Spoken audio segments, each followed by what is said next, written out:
पति ब्रह्मचारी।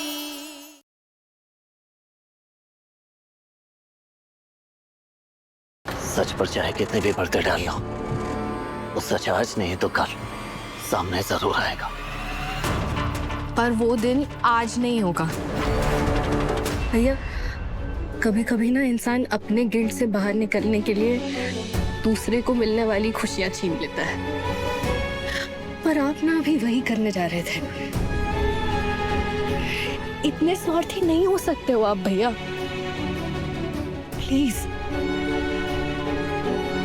ईशा भाभी को उनके हिस्से की खुशियां दीजिए। हाँ भैया, आपको ईशा भाभी से सच छुपाना होगा। कुछ अच्छी यादें दीजिए प्लीज, वो ये डिजर्व करती हैं। प्रिया और काव्या सही कह रही हैं भैया। वादा कीजिए कि आप खुद जाकर भाभी को सच नहीं बताओगे।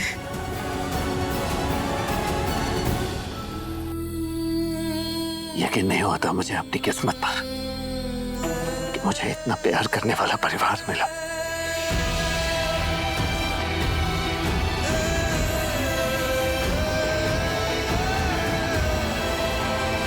नहीं बताऊंगा, कुछ भी नहीं बताऊंगा ईशा जी को, वादा करता हूं। क्या नहीं बताओगे मुझे?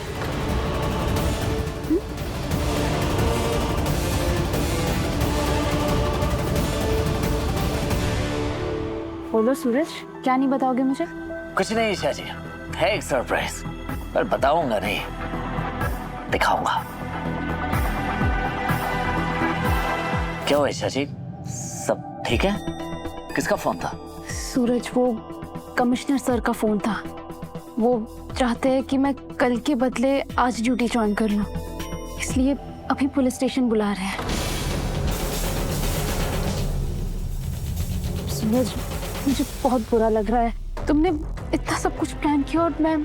ईशा जी, ऐसे अचानक क्यों बुला लिया? बता रहे थे कि उन्होंने बाकी ऑफिसर्स को भी बुला लिया है। वो आपस में हमारा इंट्रो करवाना चाहते हैं। क्राइम रेट्स इतने ज्यादा बढ़ गए हैं कि वो केसेस डिस्ट्रीब्यूट करना चाहते हैं। सूरज, इन 24 घंटे मैं भी सिर्फ तुम्हारी पत्नी बनकर रहना चाहती थी, पर ये काम। आई एम रियली सॉरी सूरज। आप सॉरी क्यों बोल रही हैं ईशा जी? क्योंकि तुमने इतना सब कुछ प्लान किया और मेरी वजह से सब बेकार हो जाएगा। और नहीं तो क्या, देवर जी ने पूरे 2 साल इंतजार किया आपका, दिन रात लगा करके सुपरवाइज प्लान किया, और आप 24 घंटे नहीं निकाल पाई। हाँ मोनिका भाभी। देवर जी, मैं तो बस ऐसे बोल रही थी, मजाक कर रही थी। पति जब ड्यूटी पर जाए तो पत्नी से ये उम्मीद की जाती है कि वो अपने पति के काम को समझे, उसे सपोर्ट करे। यही बात पति पर भी लागू होती है कि वो अपनी पत्नी के काम की इज्जत करे।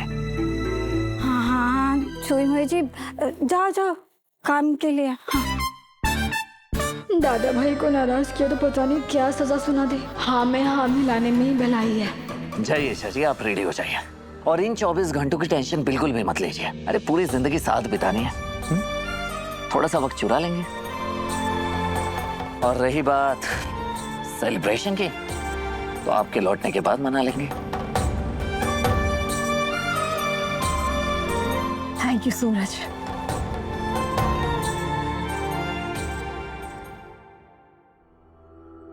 सूरज भैया, अगर पुलिस स्टेशन में दादा भाई की फोटो हुई तो?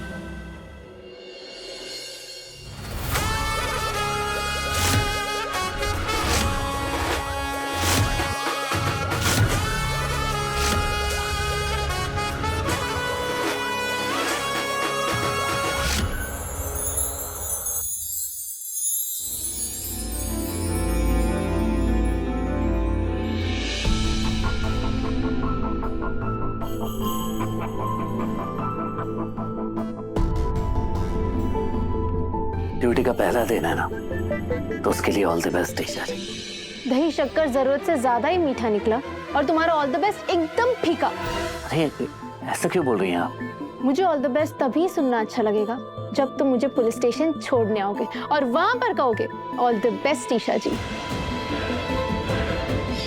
सूरज भैया, अगर पुलिस स्टेशन में दादा भाई की फोटो हुई तो?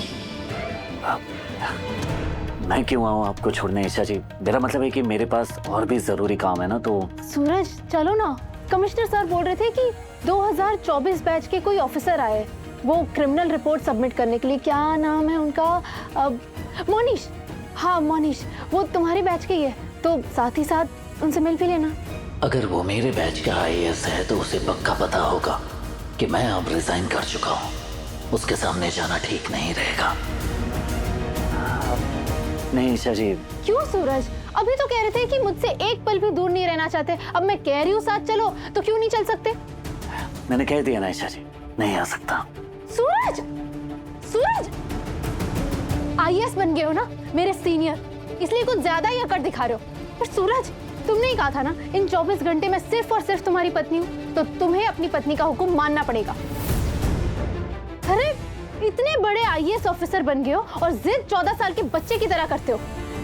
आपको जो सोचना है आप सोचिए ईशा जी, लेकिन मैं आपको छोड़ने नहीं जा सकता। सूरज एक नंबर का जिद्दी ब्रह्मचारी है। सूरज। ईशा जी क्यों पीछा कर रही हैं आप मेरा? तुम जिद्दी हो तो मैं भी तुम्हारी पत्नी हूँ, तुमसे ज्यादा जिद्दी। छोड़ने तो तुम ही चलोगे। कोई फायदा नहीं है मेरा पीछा करके, आज मैं बिजी हूँ। अरे अगर सचमुच में बिजी होते तो बाइक पे सैर सपाटा करने नहीं जाते, ऑफिस वाली कार में जाते ना।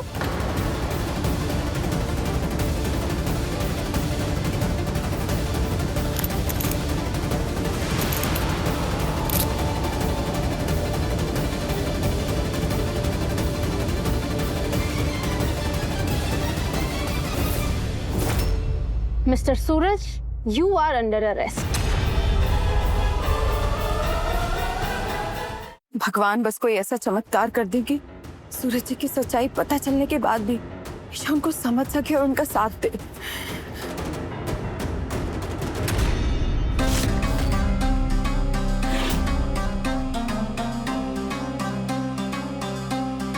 मैं तुम्हारी एक भी नहीं सुनूंगी सूरज। तुम्हें मेरे साथ पुलिस स्टेशन चलना ही होगा, वो भी अभी। ईशा भाभी, सूरज भैया को गिरफ्तार करने से पहले आप पूरी सच्चाई तो जान लीजिए। हाँ हाँ भाभी, आपको सच सुनना होगा। सच सुने बिना आप भैया को गिरफ्तार नहीं कर सकती। ईशा भाभी, आपका भाई आ रहा। काव्या बस कर, बस कर। आरव ने फोन नहीं किया तो तुझे मौका मिल गया उसकी बहन से शिकायत करने का। और वैसे भी ईशा जी ने पहले ही मुझे मजाक में हथकड़ी पहना रखी है ताकि मैं पहले दिन उन्हें पुलिस स्टेशन छोड़ने जाऊं, और ऊपर से तू शिकायत लेकर बैठ जाएगी तो पता नहीं क्या हल करेंगी ये मेरा। ईशा जी, आरव और काव्या का झगड़ा हुआ है, इसलिए आरव अभी तक आया नहीं। अरे ऐसे भी कोई नाराज होता है क्या भला? अच्छा रुको काव्या, अभी मैं उसे कॉल लगाती हूँ और कहती हूँ ये सब बंद करे। अरे नहीं नहीं ईशा जी, ये सब छोड़िए, रहने दीजिए। वैसे भी आप लेट हो रही है, आने के बाद इत्मीनान से इनके मसले सुलझा लेना आप। चलिए। अरे हाँ हाँ, तुमने साथ चलने में एक तो इतने ड्रामे किए ना। सूरज अब चलो, अब चलो भी, चल। एक सेकंड सूरज, एक सेल्फी ले ले। सूरज फाइनली अब हम साथ में ऑफिसर्स हैं, तुम IAS और मैं IPS। याद है मैंने एक फोटो एडिट किया था, आज वो सच हो गया, तो एक सेल्फी ले ले।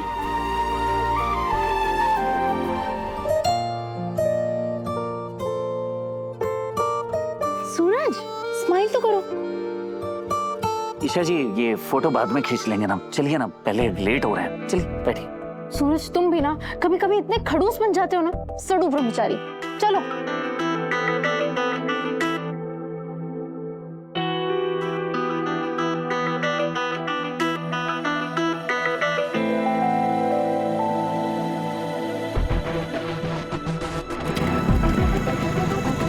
अच्छा हुआ सूरज भैया ने बात संभाल ली, वरना आज तो ईशा भाभी को सब सच पता चल जाता।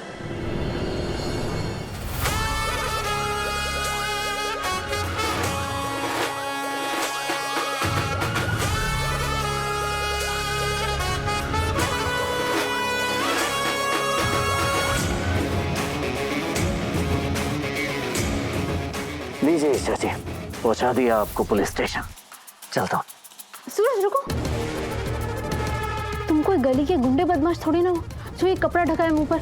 निकालो इसे। नहीं ईशा जी, रहने दीजिए, वरना घर पे तो ताई माई कहती है और यहाँ आपके ऑफिस में भी लोग मुझे कहना शुरू कर देंगे, जोरू का गुलाम जो बीवी के पीछे पीछे यहाँ तक चला आया।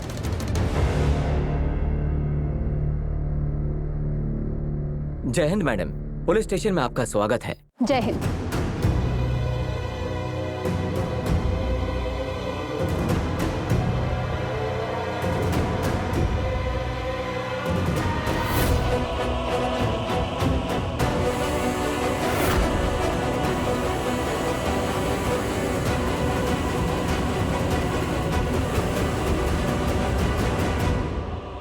मुझे पूछना था कि मोनीश पटनायक सर आ गए? जी, वो अंदर कैबिन में है, कमिश्नर सर के साथ। ठीक है। Thank you. सूरज, अभी मोनीश सर बाहर आते ही होंगे। आई एम श्योर वो तुमसे मिलके बहुत खुश होंगे।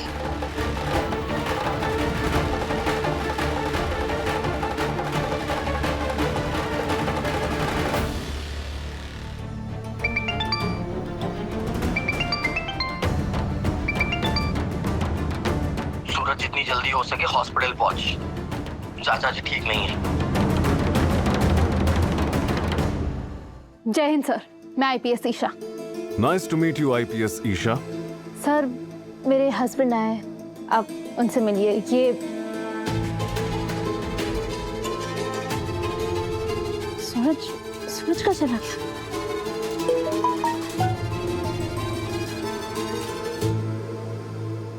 सॉरी ईशा जी, बिना बताए निकलना पड़ा, अर्जेंट था। उम्मीद है आप समझेंगे। सॉरी सर, वो चले गए। इट्स ओके आईपीएस ईशा, अभी आपको कुछ इंपॉर्टेंट केसेस पे फोकस करना है। मैं उम्मीद करता हूँ कि आप और आपकी टीम मुझे निराश नहीं करेंगे। Yes sir. Okay, I have to leave now. Take care. Jai Hind sir. जय हिंद।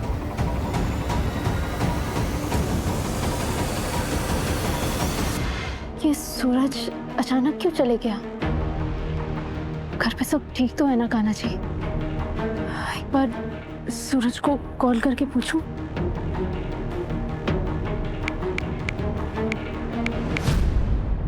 आईपीएस ईशा,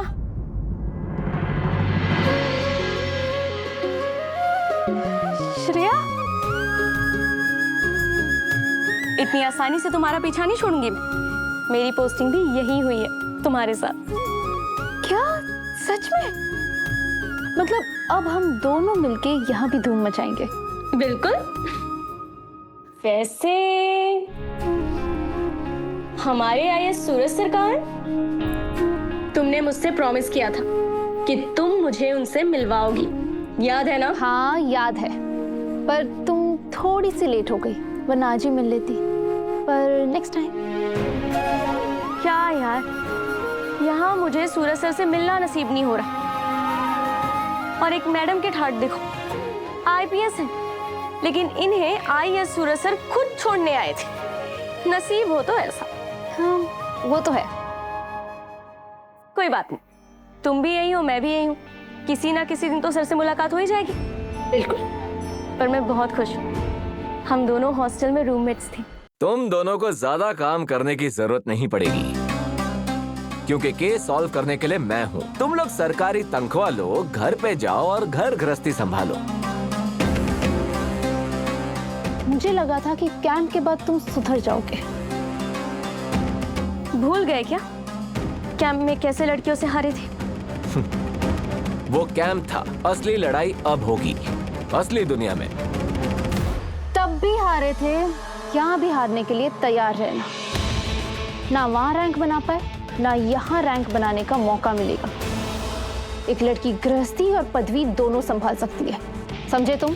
आप सबको कमिश्नर सर ने बुलाया है।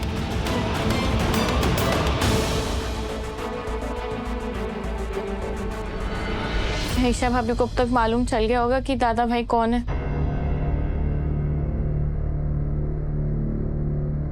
आज की डेट में दादा भाई गरीबों का मसीहा है। वो अमीरों को प्रोटेक्शन देकर उससे मिले पैसों से गरीबों की मदद करता है। सभी को पता है दादा भाई कौन है, लेकिन किसी की हिम्मत नहीं है कि वो उसके खिलाफ कोई गवाही भी दे सके। एक ना एक दिन तो ईशा भाभी को सच पता चल ही जाएगा ना। लेकिन जिस दिन पता लगेगा ना, मैं उन्हें समझाऊंगी कि किन हालातों में सूरज भैया ने ये फैसला लिया था। हालात और वजह चाहे जो भी हो, पर बुराई का रास्ता अपनाने वाला कभी किसी का मसीहा हो ही नहीं सकता। गलत करने वाला चाहे कितना ही अच्छा काम क्यों ना करे, पर गलत गलत होता है। कभी कभी फर्ज से बढ़कर परिवार होता है, और इस बार ईशा को परिवार का हिसाब देना होगा। पिछले 1 साल से दादा भाई रॉबिन हुड बनकर उभरा है, जिसे छूने की हिम्मत पुलिस ने आज तक नहीं की। जब भी कोई ऑफिसर उसे अरेस्ट करने जाता था, या तो बिक गया या फिर उसका भक्त बन गया। अब ऐसा नहीं होगा सर। आईपीएस ईशा, उसे अरेस्ट करना इतना आसान नहीं है, क्योंकि उसके पास बहुत स्ट्रॉन्ग लॉयर है, और साथ ही उसकी फैमिली, उसके सपोर्ट में सभी लोग शील्ड बनकर खड़े रहते हैं, यू नो। बात तो सही है, जिसके पास परिवार का सपोर्ट होता है उसकी ताकत दुगनी हो जाती है। पर मेरे पास भी मेरा परिवार है, जो मुझे इस केस को सॉल्व करने में हौसला देगा। मैं दादा भाई को गिरफ्तार करूंगी।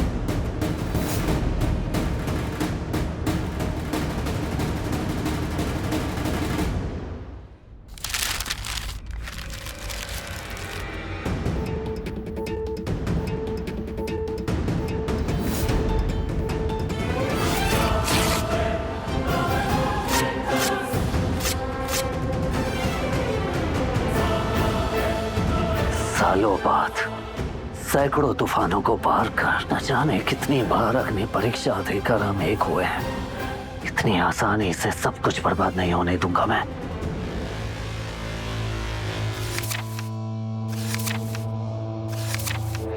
सर, ये दादा भाई इतना फेमस गुंडा है, पर इसकी एक भी फोटो नहीं है।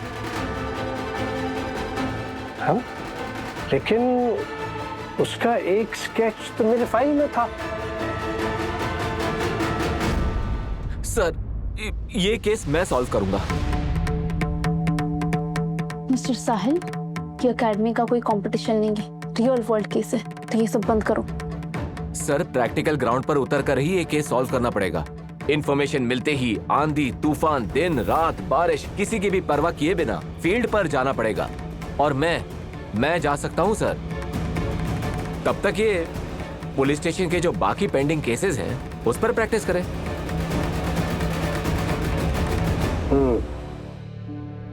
आईपीएस ईशा, साहिल का कहना बिल्कुल ठीक है। ऐसे हाई प्रोफाइल केस में रात को गुंडों के पीछे जाना आप लोगों के लिए सेफ नहीं होगा। सर, हम पुलिस होके गुंडों से डरेंगे? ईशा, हम पुलिस हैं, कानून से ही चलते हैं।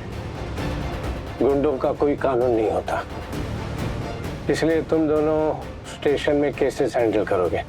But sir, that's an order. Thank you sir.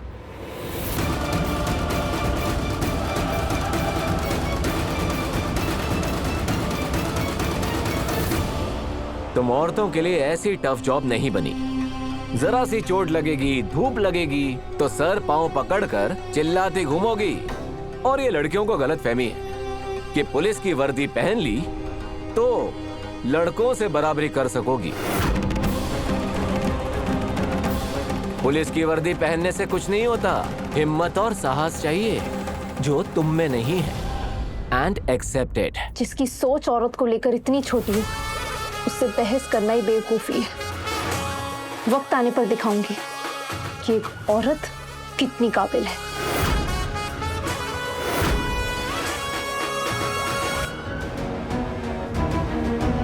अब दादा भाई का गैंग मुझसे नहीं बचेगा।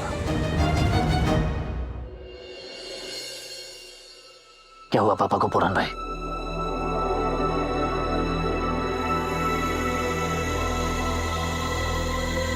डॉक्टर क्या हुआ पापा को? ट्रीटमेंट के बाद भी कोई पॉजिटिव रिस्पॉन्स नहीं मिल रहा है।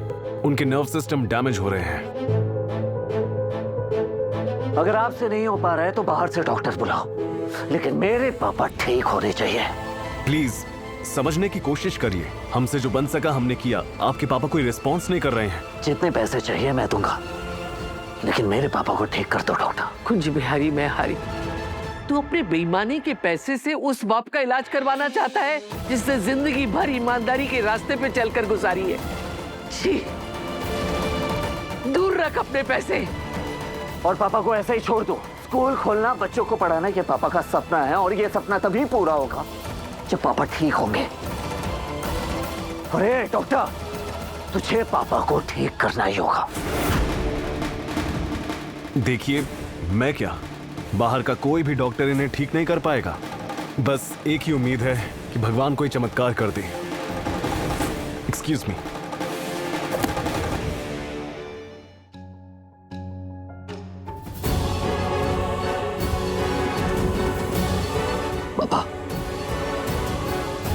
पापा आपको ठीक होना ही होगा। भगवान को चमत्कार करना ही होगा।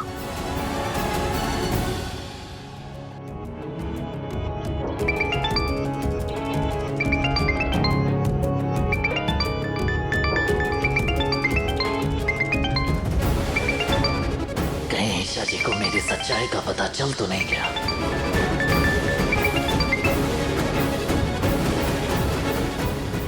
आज मैं ईशा जी को सारा सच बता कर ही रहूंगा।